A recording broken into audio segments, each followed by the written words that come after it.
And so you can see the inside, like see it goes across from there that I was showing you, that first aviary, and then it goes across the bottom half of this aviary.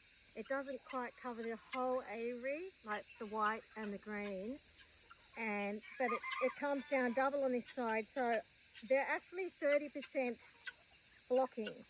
So the white one, there's a 30% white one over here. There's a big 30% white one all the way along here, which means down this side there's 60%, 2 whites on that wall. And then I've doubled up the green one, so there's 90% on that half of the wall. And then there's this here. There's actually also green along here, like it's really doubled up. So this is actually very cool here. And I'm sitting in here. It's been a horrible hot day, and it's much better. She's in here with her 2 eggs and her baby. And they're eating your food, aren't they? They're naughty. She's not happy. I just changed their water. And yeah, some food's already. Tip, good girl. And your baby can have some too. And they've got lucerne hay in there, and the baby nibbles at it. Lucerne grassy hay. Actually, it might just be lucerne. So I've got lucerne grassy hay to pick up. So that's just lucerne. I think the grassy hay is good to have some grassy hay. Though for the little baby, the protein in that lucerne will be good for her.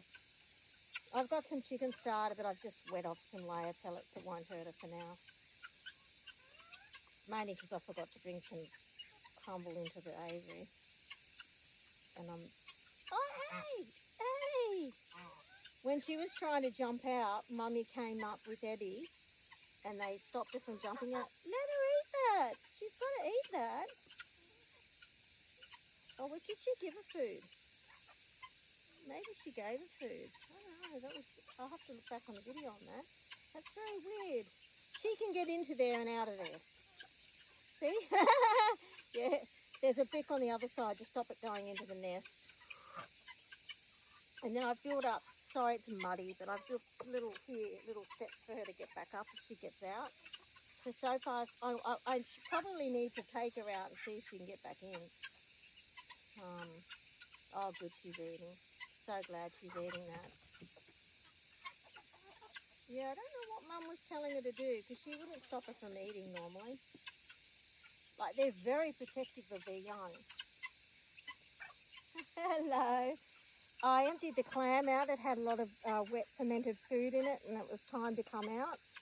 And I tipped it over, and they're really enjoying it. I've got to give them all some layer pellets, but I'm actually thinking we've probably got enough feed. I just don't want to give them too much because it just leads to slosh and wastage. You know, it's just disgusting. So with this many birds, I've been down there. I've got to go down there. There's a whole yard, and then I can put a gate right up the top here. So you come down, and there's a whole yard down there. It's beautiful and shady. Like for birds, it's just beautiful. It's just got shrubs all the way through it, and it's like this little wonderland. I haven't videoed it because the shrubs are kind of all up to my shoulders and head, and it's very difficult to get a feel for it. It's so dense. Like you can see them here. That is what it's like when you walk through it. It's just like dense. It's easy to walk through. You just sort of push your way through, but there's just plants everywhere, which is fantastic because we want to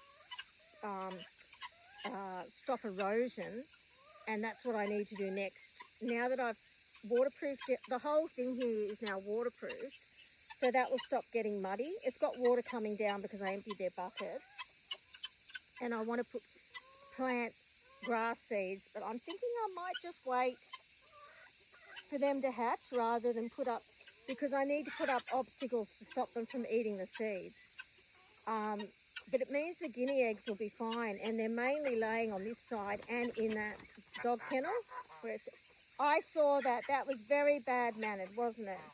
That was very bad mannered. So what I want to do is I just need to, over on this side, on the outside of this, is the gosling. Archibald came up here and he was trapped on that side of the aviary. I'd actually cut a hole in the wire to take him out. Not of the aviary, of the fence. There's a fence outside this aviary. So I was just looking at who's doing what. So I'm going to take this out and clean it up when they're finished taking it all off. There's bits and pieces in it they're enjoying. And then, so I just rotate them, and then I'll just got these two.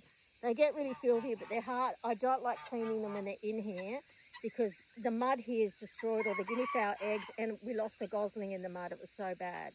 So we've got all this now. The rain won't come in here. It'll stay dry. The only water it will get a little bit from the front from the rain, but not much. It stays pretty dry. And then whatever I empty out with their bowls. So basically I want to take all the goslings, big goslings, not baby. So there's 5 goslings, 2 boys and 3 girls. The girls and little boy are nearly 7 weeks, and Archie's, he must be 8 weeks. He's about a week and 10 days older than them. So I want to put them with Eddie into this down section here and just get them out of here. I've opened up another section of the yard where there's all that grass. So because the others are not free ranging, they refuse to leave. So they can at least get in there and get some grass. We're extending Stella's yard, and then there's just too many birds in here. This will be the last time we hatch goslings in here. It was just a decision at the time because it was safe. Well, so we thought it was safe from predators, and one of the goslings escaped and Stella killed it because she kills baby birds, which is a big problem. But well, the problem is I can't afford them to. They've got to be in absolute well enclosed pens, and that's on me. Not all Maramas are good with bantam birds, guinea fowl, and little squeaky baby birds. They trigger her and she kills them. She's fine with the adult geese and the big chickens, but the little chickens she does not like, and the guinea fowl she hates. Last night, there's not as many flies in here today. There's still a fair few, but it's not as bad. I'm also working on that. I've got all these different things I've been applying to get rid of flies, and there's the fly traps, but they help because all those flies would be buzzing around if I worked. Hi darling girl, if I didn't trap them. But I've also been using like a spray dispenser, and I've got a special fly repellent thing that I can apply, but I can only do it when it's not going to rain.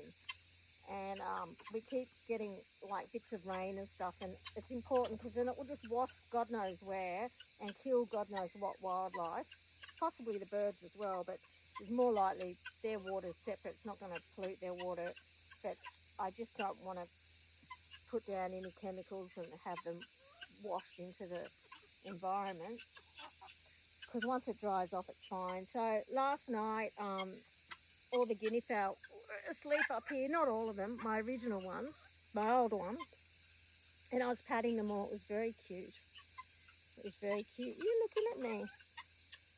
I know, go away flies, I can hear you all. It's so much nicer in here with the shade cloth. She's standing in her water. I just realised that. I don't know if she was doing that the whole time. And that was clean like 5 minutes ago, whenever I started the video. 2 minutes, no, it's 9-minute video. God, it's a long video. Yeah. I'm as blind as a bat, so if I don't have my glasses on, I'm just guessing. She's pretty cute. Her name's Regina. And it's your first live hatching for the season, isn't it? It's your baby. It's your own sister, actually, that you hatched. She doesn't get care, it's her baby. So I think the other two will hatch, but Blair was laying into the nest for a few more days. I have to check the calendar. They could still hatch in the next few days. I've got all the dates in from when she put her last egg in.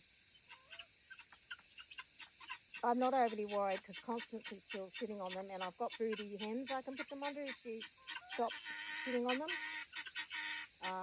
And honestly, we've got enough geese. We've got 10 plus her is 11. And that's a lot of geese in my opinion. Hi darling, hi Ziggy. So we need to get, hi Ziggy.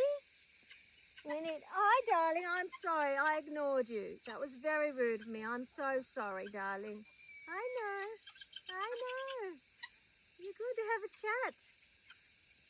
I've got someone pecking the back of my chair. Who's pecking the back of my chair? Hello. I can't show you, I can't spin around. Hi darling. Hi buddy. Hi. You've got one wattle a bit bigger than the other. Anyway, they'll start cleaning up. They've been all very dirty from the mud, and then because they've just got dirt, that makes it hard. But once we get some grass planted and slowly plant out the grass, I haven't had luck planting it in there either, but that's just because they're getting in under there and eating the seeds. They get under those and eat the seeds because they're little birds. It's worked everywhere else, those, and you can see there's grass coming up here. Hi, Mummy. Did your baby like that? I'm going to put some more water in that whole thing, just because it's getting hot and it'll be cool. And there's an Australorp. Hi, darling girl. And Henny Penny's in there somewhere. Where is she? Oh, she's up behind the nesting boxes. Anyway. Okay, everyone. Okay, Eddie. They're eating the hay, which is fantastic. And they eat chaff now and everything, loosened chaff or alfalfa chaff. That's the only one I didn't change. I was just struggling to tip it because they're all attached. So I just topped it up, but these are totally fresh, as you can see. Hi, are you coming up? Oh, I know what she just did. She's knocking the pellets into the water. You're so cute.